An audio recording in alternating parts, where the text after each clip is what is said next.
Hello, this is Ernest Burley Jr., your certified financial planner, your chartered financial consultant, your NFLPA registered player financial advisor, your investment advisor representative. I hold the Series 6, 63, and Series 7 to manage investment products with securities licenses. I'm also an author of 2 books on money management, easy as 1, 2, 3, and also money management from grade school to grad school. Both of these books are being used by various organizations in various states to teach youth, children, and adults money management principles and also financial planning principles. So please hit Amazon up and sell them out so they have to order more and more and more, okay? And ask your family and friends and church members and your coworkers to do the same. I appreciate it. I'm also a licensed insurance agent. I've been in the insurance industry for over 30 years, and I've been in business for over a quarter century. I can't believe that. Been in business for over 25 years, helping clients all across the country, from the north to the south, from the east to the west, with various types of plans, whether it be insurance planning, financial planning, investments, portfolios, etc.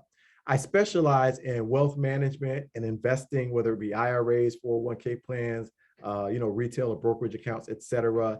Asset protection, so protecting what you've accumulated, and also asset growth. So you want to grow what you've accumulated in a strategic and wise fashion, of course. Also, all types of financial planning, whether it be basic financial planning or more comprehensive financial planning, insurance, life insurance, long-term care, disability, auto, home, business, church, all those different types of plans, and also athlete management. So on the NFL side, I'm an NFLPA registered player financial advisor. Hey, kudos to all the guys going through the draft right now. I hope the best for you, okay? And also on the NBA side, I'm an NBPA certified agent. So if you have someone who has some skills, I can get them in front of decision makers in the NBA so they can fulfill their dream or try to fulfill their dream of playing professional basketball. And I'm also FIBA licensed, so overseas also, okay? The purpose of this podcast is to educate you, to enlighten you, to empower you with clear, objective, unbiased information so you can make the right decisions for yourself, for your family, for your business, for your church, for whomever you come across in your daily lives, okay? So today is going to be kind of a reality podcast, because I know you can hear in the background, you can hear something, right? So you have to teach these principles to your children also. So the things we talk about, hey, put them in front of the computer and try and explain some of this stuff to them, because the sooner they learn principles on financial planning and money management and credit and debt and all this other kind of stuff, the better they'll be. So let's take a look at one cameo. Little man, come on up. Let's take a look here. We have a cameo appearance from none other than my big boy, my little man. Daddy loves getting that sugar from his big boy. All right, so what have you learned a little bit? What's the difference between like a credit card and a debit card? What's the difference between those two? A debit card, yeah, it comes out of your bank account, but a credit card you have to pay back. And when it's green, you gain money. No, well, that's another question. So he's getting ahead of me. So you teach them the difference between a credit card and a debit card, right? So the debit card, like my little man said, it comes right out of your bank account, right? Versus if you use a credit card, you have to pay that money back. So you don't feel it, but later on, you're going to feel it. So that's the difference between the two. So when you're eye spying or eye jocking, one of my team members said eye jocking, I was like, oh yeah, that means someone's, checking you out some kind of way. He's always eye jocking my phone. So when I'm looking at how the market is doing during the day, what is happening when you see a bunch of red on daddy's phone when I'm taking a look at the market? It means they're losing money. It means some people are losing some money when they're in red. That's right. But now, when they're in green, they're making money. They're making some dough. There you go. That's my big boy. That's my little man. Do you want to share anything else with the podcast listening audience? Little man, this is Ernest Burley the third. I'm Junior the third. That's it. That's it. Okay. Well, he wants to go play on his iPad. That's what he wants to do. Yeah. Okay. All right. So we have another cameo appearance. Okay. My big girl. Come on, big girl. This is like reality podcasts happening right here. Okay. My little ones are in the office with me today. So bada boom, bada bing. I like to get that sugar from my big girl too. That's my big girl. Hi, everybody. My name is Naomi Burley. And also, girl. I will be teaching you guys. No, you're not gonna be teaching them anything. So look at this shit. This Ninja Kids. I can't get Ninja Kids. Yeah. So how's Ninja Kids making money on you? YouTube. Yeah. Easy. Also follow their channel. All these subscribers. See, she's all Ninja Kids merch. The merch, right? She's buying the merch one day. Oh my goodness. I tell you what, those ninjas, y'all are some smart guys. I tell you what, y'all are pretty smart family, guys and young ladies. So I'm not going to mention all the names because I'm not getting into this whole Ninja Kids thing. So yes, please do. No, that's it for you, young lady. Y'all can go play on your podcast. I mean, go play on your iPads, okay? We don't have a podcast. That's right. That's right. So there you go. That intro was way too long. I'm sorry, y'all, but I had to throw my little ones, my babies. They my babies. Daddy loves his babies.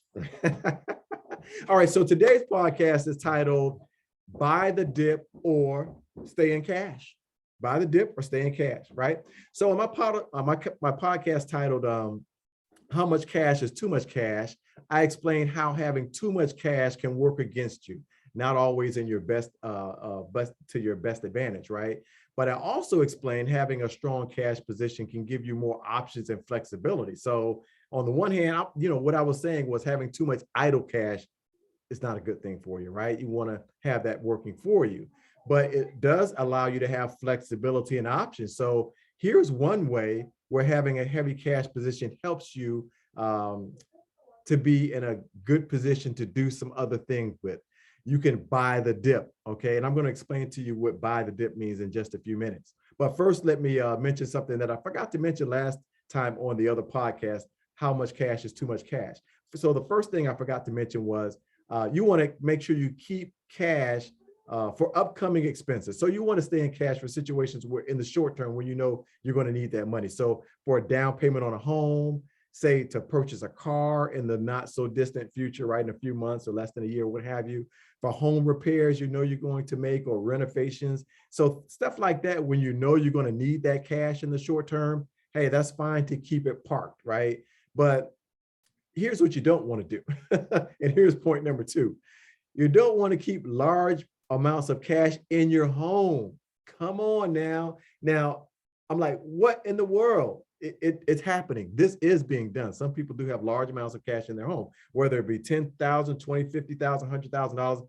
I've heard it all, where some people have a lot of cash in their home. So whether it be in your attic or your closet, your sofa, the mattress, a drawer somewhere, a boot. I mean, come on, let's not do that. Let's not keep large amounts of cash in your home. Here's some reasons why. The first one, it's not FDIC insured. So if something happens to that cash, you're done. You're going to be looking kind of crazy if you lose $50,000 for one reason or another. It's not FDIC insured.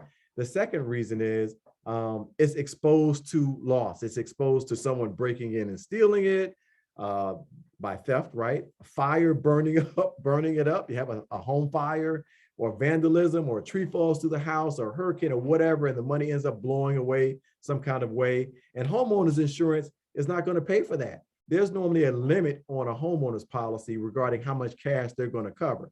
It's normally $500, maybe $1,000 they're covered for some covered peril, some covered loss for the loss of cash.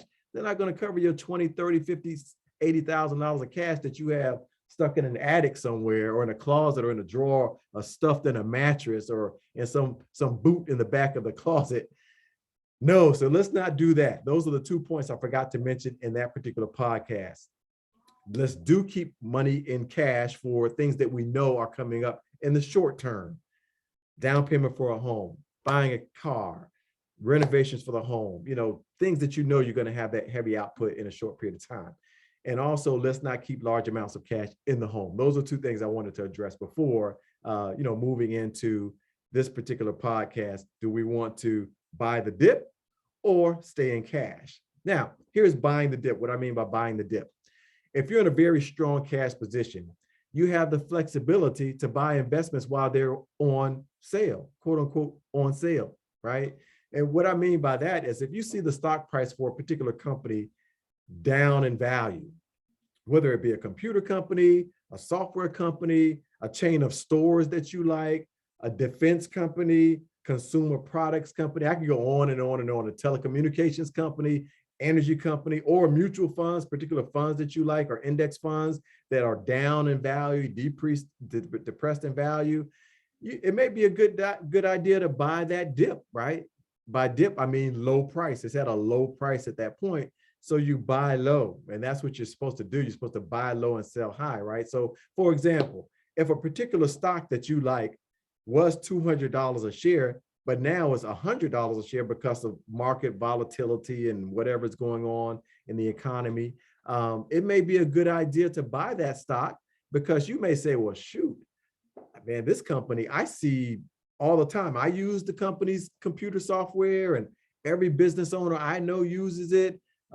They are very strong financially. They are cash heavy, and they're going to come out, and this stock or this company is going to increase or appreciate in value. So let me get in on this now so I can ride the wave when it comes back up. Now, there's no guarantee that's going to happen, right? So you have to, make a decision, do your due diligence and say, okay, is this something I want to do? But ideally, that stock price that was $200 a share, if it's $100 a share now, you buy it.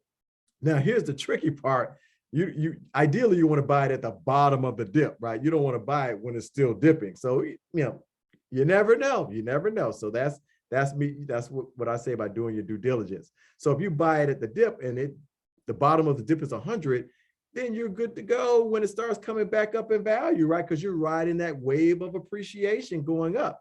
Like I said, no guarantee it's going to happen, but ideally, that's what you want to do, is buy it when it's down, depressed in value.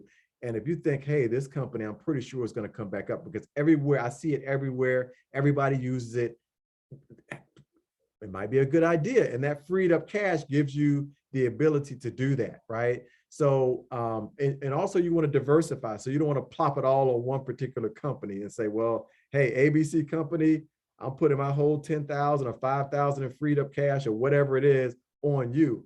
Ideally, you want to diversify amongst various companies or various industries. So you don't like take a big old hit if that one particular company and stock just goes down in value and does not come back up. So you want to diversify. Now, I want to do a little aside right here.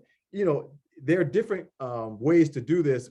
If you're an investment advisor representative like myself and you're managing portfolios, it's going to be a little different than someone who's an individual investor. Let me explain to you what I mean. Because I've had people ask that. They're like, well, man, if you're managing a portfolio, here's my thought process. When you're managing a portfolio, I'm not going to wait 1 or 2 or 3 years for something to come back up in value, because I'm responsible for people's money. I'm responsible for churches' money, retirees, conservators, guardians. So my job is to be strategic and wise at how I'm managing that money.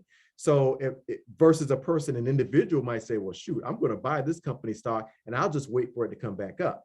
But I'm not going to say, well, I'm going to keep my clients' portfolios down here for a year, 2, 3 years and wait for it to come back up. That would not be a good thing. That's just the way I operate. Don't know how other financial advisors operate. But at some point, I'm going to make a decision and say, okay, well, when am I going to get out of this and check out what particular industry is doing well? So like say telecom, like, no IT last year or the year before, whenever IT, if it's taking a hit or energy is taking a hit and it was doing well, I'm going to move out of that into what is doing well now. But a person may say, well, shoot, I think this particular company is going to come back. This industry is going to come back. So I'm just holding, right? You're holding, right? I get that. But when you're managing portfolios, it's going to be a little bit different. It's just a little different. You hold to a certain extent, but you're not going to hold and have your client's portfolio depressed for an extended period of time. Some point where you're going to have to get out and you look at the market, you find out what industries are not doing well right now. And then when they get back into the good graces, then you want to get back into that area and diversify more into that particular area. I hope I cleared that up. But versus a person, an individual may say, well, I'm just going to plug it. I'm just going to hold that particular stock or that particular company for the long haul because I think it's just going to do well. It's going to come back, and I'm going to keep it going that way. That's fine. But when you're managing portfolios, yeah, you're monitoring, you're making trades based on you're doing wise things for people's portfolios. So I hope I didn't muddy it, but just wanted to clear that up because yeah, sometimes you as an investment advisor representative, you're going to get out of a particular stock quicker than someone may get out if they're just an individual investing on the side. Right. There you go. All right. So this is money invested for the long term, right? It's not short-term money. When you're investing, it's long-term. So be wise, be diligent about that, but don't slip on the dip. If you have that cash to the side, that's an advantage for you. And this is a way that you can have that money working for you going forward by buying the dip. It's just tricky. You want to make sure, ideally, you want to be at the bottom of the dip when you buy, but there's no way to really predict that. You can't tell when that bottom is there. And you want to be on the right company, the right industry, or what have you, that you feel is going to come back up in the future. No guarantees, but if you feel strongly about it, you might want to use some of that free cash and buy the dip. Okay. Buy low, sell high. Many people don't do that. They do the opposite. They buy high when everything's doing well, and then they sell when the dip happens. That's not a good strategy. That's investing based on emotions and not having an actual strategy in place to say, why you're doing certain things. Okay. That's it for today's podcast. Should you buy the dip or should you stay in cash? And I advocate buying the dip, but you just have to be diligent about that. Be wise and be diligent about what you're doing. Okay. All right. Now that's it for today's podcast. The recap is basically you want to make sure that when you're buying the dip, that you're diligent about what you're doing if you choose to buy the dip. Okay. Buying the dip can be advantageous for you. So that's the recap. Buy the dip or stay in cash. I'm an advocate of buying the dip. You just have to be wise about the dip and knowing what you're buying. The takeaway is be wise, do your due diligence, and diversify. Don't dump it all into one particular stock or one company. Diversify amongst various companies that you feel have a strong position and you think will, rise to the occasion going forward. Their values will appreciate going forward down the line. No guarantees, but do your due diligence and say, hey, man, they're cash heavy. They have low debt. They're all over the place. They're strong market position. They have their grips or their claws into society. They're integral, whatever criteria you want to use and make that decision. Okay. All right. So I want to thank you guys for listening in. I appreciate y'all listening every week. Every week, y'all got cameo appearances this week. You never know what's going to happen from week to week.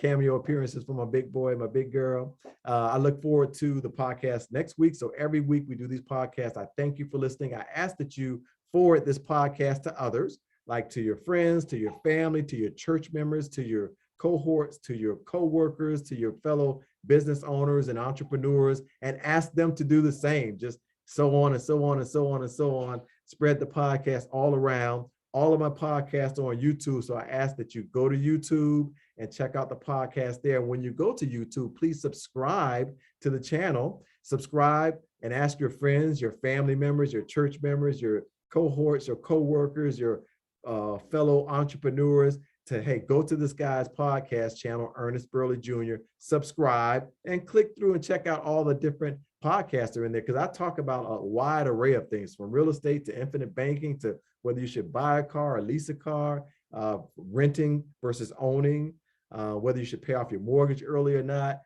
increasing your credit score, business ownership, entrepreneurship, beneficiaries versus wills and trusts, all different types of insurance. So there's a lot of different variety on the YouTube channel, and some of them are 1-minute snippets also. So not all of them are podcasts, 15, 20 minutes or 10 minutes or whatever. Some are just 1-minute snippets that give you some quick information on a particular topic. So I ask that you go to the YouTube channel, subscribe, like my big girl was telling you, those ninja kids, they have millions of subscribers.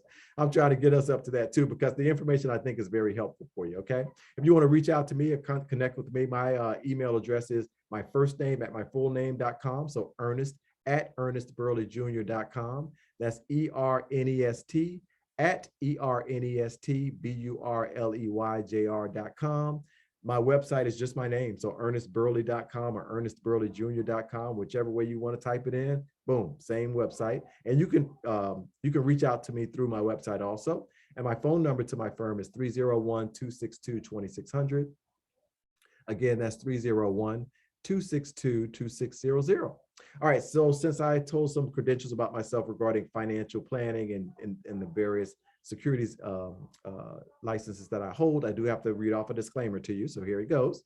Burley Insurance and Financial Services, Inc., 13621 Annapolis Road in Bowie, Maryland, 20720. That's where my firm is located, just outside Washington, D.C., the nation's capital. Securities and investment advisory services offered through Next Financial Group, Inc., member FINRA and SIPC. Burley Insurance and Financial Services, Inc. is not an affiliate of Next Financial Group, Inc. This material is not intended as an offer or solicitation for the purchase or sale of any security or other financial instrument.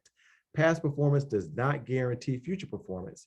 All the views expressed are those of Ernest Burley Jr., myself, and Burley Insurance and Financial Services, Inc., and not those of Next Financial Group, Inc.